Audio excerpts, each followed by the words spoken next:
آپ نے اور ہم نے اللہ تبارک و تعالیٰ کی زیارت تو نہیں کی نا؟ بولو بھائی،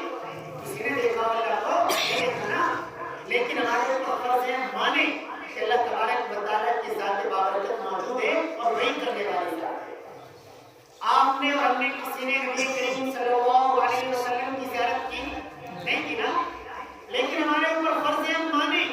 کہ نبی کریم صلی اللہ علیہ وسلم اللہ کے رسول ہیں،